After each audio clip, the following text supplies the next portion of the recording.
नमस्कार, स्वागत है आपका हिंद भारत में। मैं हूं आपके साथ श्वेता त्रिपाठी।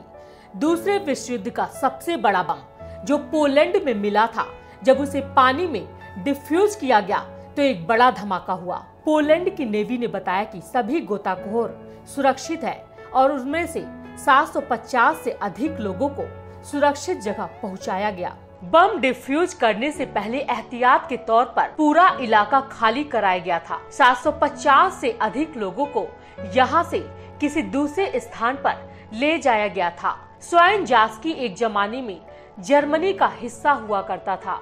धमाका इतना जोरदार था कि स्वाइनजास्की के कुछ हिस्सों में झटके महसूस किए गए। इस खतरनाक अर्थक्वेक का इस्तेमाल ब्रिटेन की रॉयल एयरफोर्स करती थी, जिसका वजन करीब 5400 किलो था। गौरतलब है कि यह बम पिछले साल सितंबर में पानी के नीचे उस वक्त मिला था जब जलमार्ग को गहरा करने का काम किया जा रहा था। बम का वजन लगभग 5400 किलोग्राम था और इसमें 2400 किलोग्राम विस्फोट भरा हुआ था।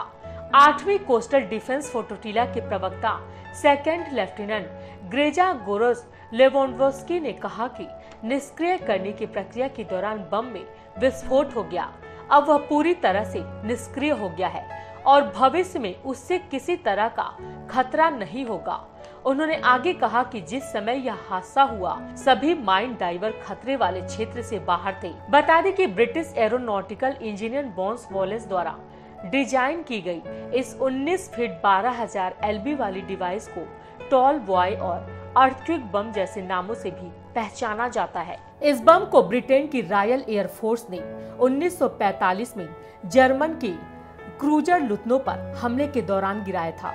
फिलहाल अभी के लिए इतना ही। देखते रहिए हिंद भारत। नमस्कार। खबरों में बने रहने के लिए चैनल को सब्सक्राइब करें और ये बेल आइकन जरूर दबाएं।